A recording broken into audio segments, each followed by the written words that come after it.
Nggak ya? Oke, kalau nggak ada kita mulai kuliah kita hari ini.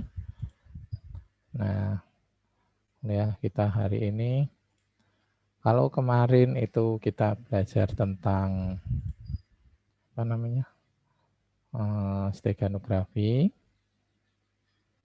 Nah, hari ini kita belajar ini.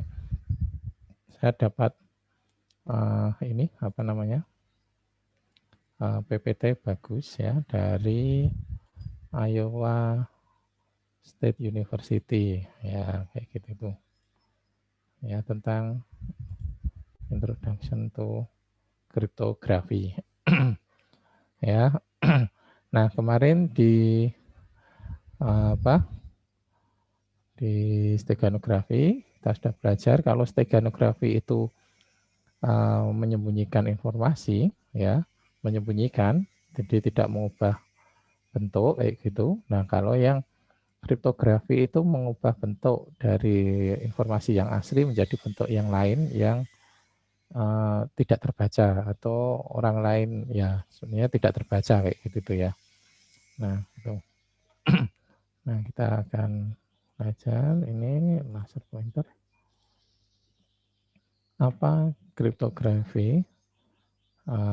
Secara singkat itu bisa mengubah atau mengolah informasi menjadi tidak terbaca kayak gitu itu ya, dan memungkinkan apa metode ya metode rahasia untuk membacanya lagi kayak gitu itu ya. Secara lebih luas adalah mathematical technique related to information security. Adalah teknik matematika yang berhubungan dengan keamanan informasi. Jadi yang diamankan itu informasinya kayak gitu tuh ya. Informasinya kayak gitu tuh.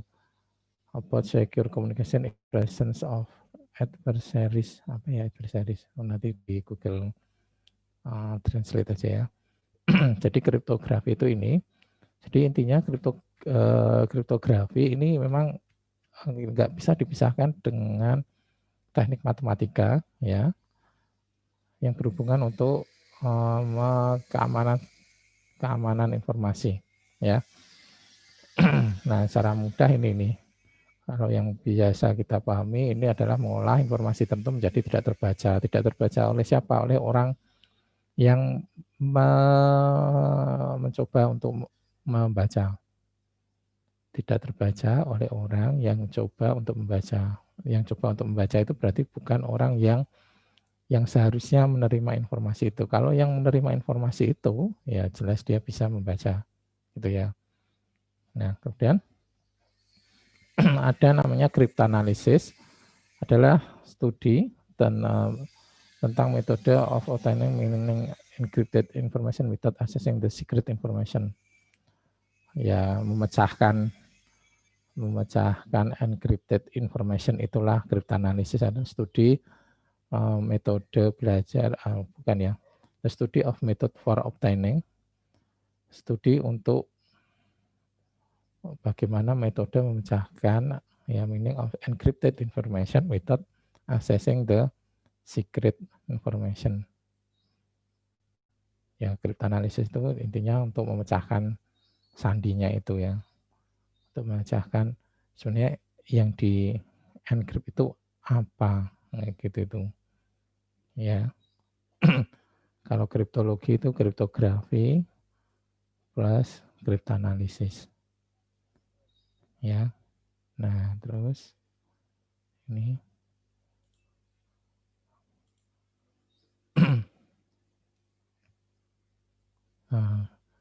ya ini kalau ini ada security attack.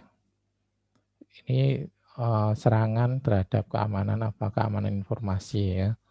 Ada passive attack.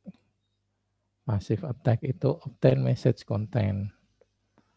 Bagaimana untuk mengambil ya isi dari informasi itu. Ini passive attack itu jadi serangan terhadap security, serangan terhadap keamanan informasi itu ada dua, yaitu pasif dan aktif. Kalau pasif itu ya kita Ya ini kan gampang nih, monitoring traffic flow, kita melihat kayak gitu itu kan. Jadi ya kita nungguin kayak gitu itu ya. Obtain message content, ya mengambil informasinya kayak gitu, ambil isinya. Nah, bedanya kalau yang active attack itu masquerade of one entity as some other, replay previous message. Kalau yang aktif itu gini, misalnya ada Alice, ya, Bob. Nah, ini mengirim informasi gitu ya, mengirim informasi. Nah, karena dunia tidak aman, maka informasinya waktu Alice ke Bob ngirim, maka akan dilakukan atau dilakukan proses tadi itu pakai kriptografi kayak gitu itu ya. Kriptografi ini message-nya di sending ke sana. Nah, pakai metode kriptografi, teknik kriptografi. Nah, kalau yang passive attack itu gimana? Oh, cuman ngambil ini. Oh, ini ada ini. Ya sudah. Oh, ini C ya misalnya. Dia cuman ngambil paketnya ini. Membaca. Membaca doang, tapi tidak ngapa-ngapain. Ininya tetap lewat sana. Dia cuman oh, stop, saya baca dulu atau saya copy gitu. Terus ini dibiarkan lewat, dilalukan aja. Terus C baru melihat apa sih isinya. Ini kalau ini passive attack ya. Nah, kemudian kalau yang aktif itu gimana? Nah, misalnya ini tadi masih sama C, informasinya itu dikirimkan, oleh C diambil ya, diambil di stop, terus C mengirimkan sesuatu yang lain. Itu contohnya ya. Jadi informasinya itu di stop, diambil di tengah jalan, oleh C dikirim dengan informasi yang lain ya. Nah, itu termasuk salah satu yang aktif. Nah, yang lainnya apa? Nah, ini di stop, diambil, dimodifikasi, terus dikirimkan lagi. Ini modify. Jadi kalau aktif itu menandakan ada sesuatu yang diubah di informasinya ini atau yang informasi yang dikirimkan ini. Informasi yang dikirimkan ini diubah itu walaupun sudah masih dalam bentuk yang terenkripsi itu diubah. Nah, itu termasuk yang active attack ini. Kalau passive attack itu cuman oh ada paket lewat, oke saya ambil, saya baca. Enggak diapa-apain paketnya. Nah, kalau yang aktif itu ada sesuatu yang dilakukan terhadap si informasi ini, ya. Nah, atau ini ada banyak macam attack ya. Ada banyak macam active attack maksudnya, ada masquerade of one entity to some other, diganti, ditutupin kayak gitu ya, reply previous message, A ngirim ke B. Nah, si C ngambil, dia tahu, oh isinya ini, terus si C ini coba untuk menjawab informasi itu, bukan menjawab informasinya itu ya, menjawab mereplay message-nya A kayak gitu itu. Nah, mereplaynya gimana? Ya mereplaynya nggak ditulis ini dari C lah kayak gitu. Kalau kayak gitu ya kewenangan. Mereplaynya dari B. Cuman yang mereplaykan C. Tahu ya maksudnya ya. Seolah-olah dari B, tapi sebenarnya yang mereplay adalah C. Nah, itu termasuk aktif. Add delete message ya ini jelas lah. Ada message satu ditambahin lagi satu atau dihapus. Nah, sehingga tidak ada pengiriman informasi. Tadinya A ngirim ke B, tapi ternyata nggak ada sesuatu yang datang karena ternyata dihapus ya. Denial of service. Nah, misalnya si A ini mau ngirim ke B. Nah, si C ini ngasih spam ke sana banyak. Request banyak ke sana sehingga apa? Yang ini mau masuk ke B itu jalurnya nggak ada karena sudah dipenuh-penuhin oleh C. Nah, ini termasuk ini. Ya. Nah, jadi itu serangan terhadap informasi sebenarnya ya, serangan terhadap informasi seperti attack itu ada yang pasif, aktif. Kalau asif itu ya cuman kita melihat, membaca, membiarkan. Ya, aktif itu berarti ada suatu gerakan terhadap informasi itu, ya, mulai dari mengganti, memodifikasi, menghapus kayak gitu itu ya. Nah, itu yang aktif attack. Objektif apa ya, tujuan ya dari keamanan informasi itu ya. Sebenarnya keamanan informasi itu tujuannya untuk apa sih? Nah, ini confidentiality, secrecy atau secrecy, confidentiality. Only the sender and intended receiver should be able to understand the contents of the transmitted message. Only the sender and the intended receiver, penerima yang dituju ya, should be able to understand. Jadi confidentiality itu tujuan dari keamanan informasi itu apa? Confidentiality. Maksudnya itu hanya untuk meyakinkan hanya pengirim dan penerima saja yang mengerti tentang informasi yang dikirimkan itu, ya. Untuk menjamin bahwa hanya pengirim dan penerima yang bisa membaca informasi yang dikirimkan itu, confidentiality. Hanya pengirim dan penerima yang dituju sajalah yang bisa membacanya, bukan yang lain. Ya, jadi seperti yang A dan B tadi, misalnya A ngirim ke B, maka confidentiality-nya itu untuk menjamin bahwa A ini ngirim ke B, B ini paham, A dan B itu paham informasinya ini ya. Hanya A dan B sajalah yang bisa membacanya ini. Ya, informasi yang dikirim dari A ke B ini dijamin confidentiality itu menjamin bahwa informasi yang dikirimkan dari sender A ke receiver B itu hanya mereka saja yang bisa membaca, bukan yang lain. Jadi kalau ini ada C di tengah, ada D di sana, misalnya nih, ini ada D.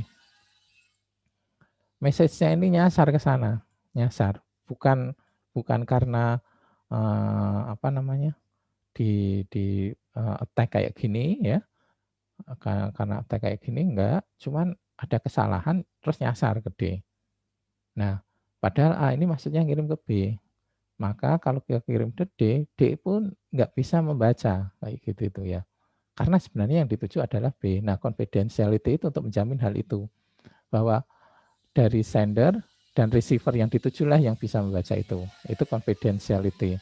Jadi kalaupun itu jatuh ke tangan orang lain, maka orang lain itu tidak bisa baca, ya.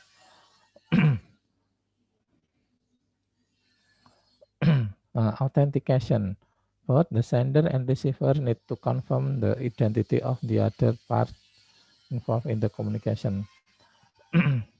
Authentication itu bahwa ini nyangkut ini authentication untuk meyakinkan bahwa sendernya itu adalah sendernya yang sesungguhnya, receiver adalah receiver yang dituju, itu authentication. Agak rumit ya.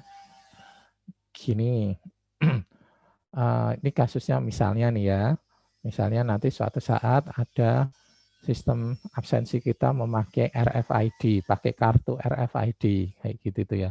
Misalnya suatu saat nanti KTM Anda itu bisa menjadi untuk kartu absensi, bisa pakai RFID. Nah, kalau pas absensi misalnya harus dibaca pakai reader. Oke. Nah, authentication itu untuk meyakinkan bahwa kalau yang digesek itu kartu A, si A, maka yang menggesek itu sebenarnya adalah A juga gitu loh. Kan kalau pakai RFID bisa aja kan nanti si A pakai KTM-nya si A tapi nitip absen dong. Nanti yang mengabsensikan si C kayak gitu itu kan bisa. Nah, authentication itu sebenarnya untuk meyakinkan bahwa yang yang memakai yang login misalnya itu adalah benar-benar si orang itu yang dituju, yang dimaksud, ya. Nah itu memang agak susah. Ada tantangan tersendiri di situ kayak gitu ya. Makanya kalau kalian lihat di luar negeri, di film-film lah, di luar negeri atau di film-film itu authentication-nya itu kan ada yang pakai biometrik, retina lah, sidik jari lah, itu termasuk salah satu untuk ini loh authentication. Ya. Nah, itu. Jadi kalau di ATM misalnya, ya, ada orang yang komplain, saya ini kok contohnya gini, di ATM kan sekarang masih modelnya masukkan kartu, masukkan PIN, diambil gitu kan. Nah, suatu saat ternyata ada ATM yang seorang kehilangan ATM, kartu ATM. Nah, si orang yang nemu tahu PIN-nya misalnya. Ya, tahu PIN-nya, dia ngambil uang kayak gitu kan. PIN-nya benar. Uangnya diambil juga bisa keluar. Jadi kalau suatu saat itu si benar yang punya akun itu dia komplain ke bank, banknya ya agak susah juga ngomong. Ini pas waktu itu ATM-nya itu memang masuk dan ininya ID memang benar, nggak ada kekeliruan. Jadi uangnya juga keluar dan benar kayak gitu sistemnya. Nah, si orang yang komplain kan itu harus menjelaskan gimana bahwa yang mecet itu yang masukkan PIN itu adalah orang lain. Nah, sebenarnya ada beberapa hal itu yang menjadi tantangan misalnya ya tadi di mesin ATM tadi itu ya. Makanya kalau misalnya suatu saat ada kehilangan ATM atau apa kan langsung minta diblokir ya. Oke. Biar apa ya? Biar orang lain nggak bisa ngambil kayak gitu itu ya. Karena sistemnya itu kalau uang bisa keluar berarti itu dianggap dia sah mengetahui itu kayak gitu itu si empunya rekening kayak gitu itu kan. Nah, kemudian ada data integrity. The content of their communication is not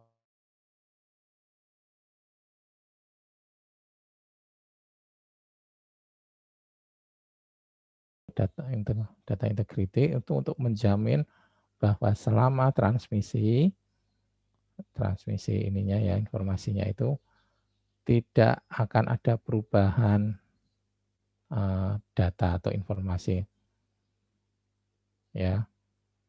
Itu untuk menjamin bagaimana selama transmisi informasi itu atau transmisi baik itu karena kecelakaan ya or by accident atau suatu kesengajaan baik sengaja maupun tidak sengaja selama transmisi ya. Data integrity itu untuk menjamin bahwa konten atau isi dari informasi atau informasi yang dikirimkan tidak berubah selama masa transmisi itu. Bukan masa transisi ya. Jadi, saya ulangi, data integrity itu untuk menjamin bahwa selama proses transmisi itu data tidak berubah.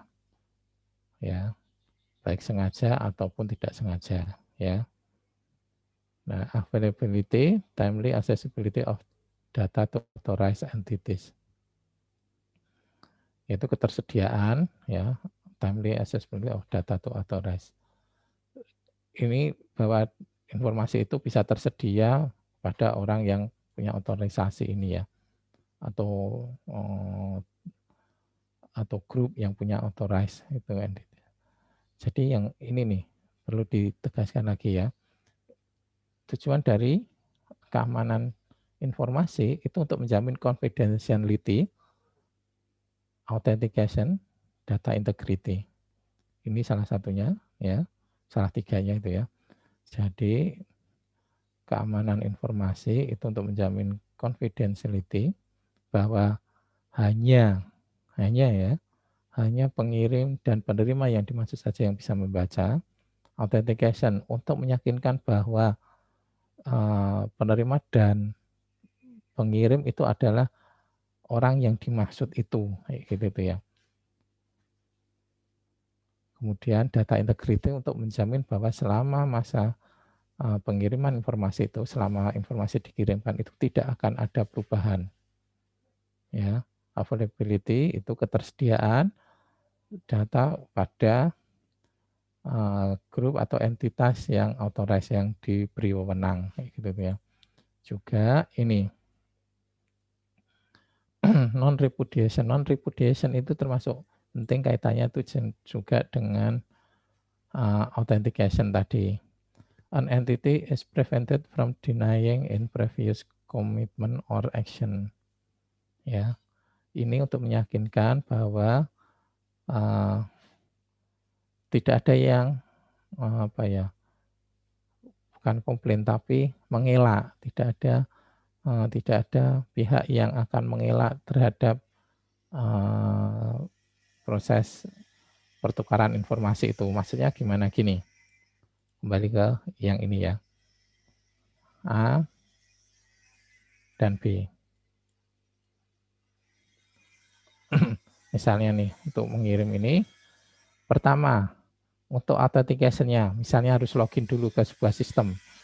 Ya, misalnya nih, untuk A mengirim ke B, ini melalui sebuah sistem, A ini harus login ke sistem. Login. Nah, proses loginnya itu adalah untuk authentication-nya ini. Authentication itu untuk meyakinkan bahwa benar yang login A itu adalah A. Benar yang login A adalah A. Itu authentication. Kemudian untuk meyakinkan bahwa benar yang login B itu adalah B, bukan si C. Ya, authentication itu untuk meyakinkan bahwa benar si B itu adalah B.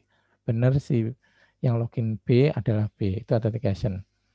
Kemudian data dikirimkan, ya. Nah, confidentiality-nya itu bahwa nanti yang bisa membaca itu hanya A dan B. Confidentiality-nya itu bahwa ini yang bisa membaca informasi ini adalah A dan B, bukan yang lain. Ya. Nah, data integrity apa? Data integrity itu selama dikirimkan ini di sini, ya, selama dikirimkan di sini, itu tidak akan ada perubahan di informasinya ini, ya, tidak ada perubahan informasinya di sini. Nah, non repudiation, ya, itu bahwa nanti semua pihak ini nggak boleh atau jaminan bahwa semua pihak ini nggak bisa mengelak dari tanggung jawab. Tanggung jawab gimana? Saya gini, ini authentication-nya itu A, yang login A, ngirim message ke B. B bisa baca nih. Terus suatu saat ini A komplain, si B misalnya ngomong ini A mau janjian sama B. Dia ngirim informasi, B ayo kita ketemuan di kafe jam 9 malam misalnya. Dia ngirim informasi itu. Si B bisa membaca itu, ya. Si B membaca itu. Nah, kemudian si B datang ke kafe jam 9. Si A nggak datang. Si A nggak datang, ditunggu sampai jam 12 pun nggak datang, ya udah. Terus si B komplain ke A. A, kamu kok nggak datang? Katanya kamu minta janjian ketemuan ini. Si A terus berkilah. Enggak, aku nggak ngirim message kok. Nggak apa-apa, nggak ngirim ini. Lu nggak bisa, ini buktinya message-nya ke saya.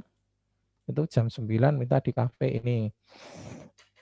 Nah, non-repudiation itu menjamin bahwa si A ini nggak bisa mengelak kalau lu katanya sekian, kok nggak bisa, kok nggak jadi. Nah, itu. Karena apa? Karena message yang dikirim tadi itu benar-benar dari A, bukan dari yang lain. Si A kan bisa aja ngomong, "Oh nggak mungkin, aku nggak ngirim kok, itu mungkin dari C mungkin," kayak gitu tuh. Nah si B ini bisa menunjukkan, "Ini loh message-nya," ya, "ini message-nya itu menunjukkan bahwa benar kamu yang mengirim, nggak bisa orang lain." Nah kayak gitu tuh. Nah kenapa itu non repudiation itu, nah nanti itu biar nggak ada yang mengelak tadi itu loh.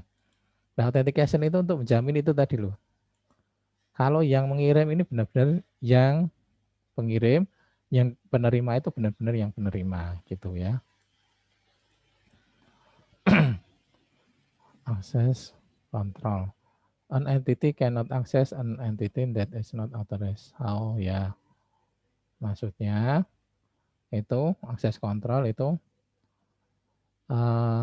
hanya yang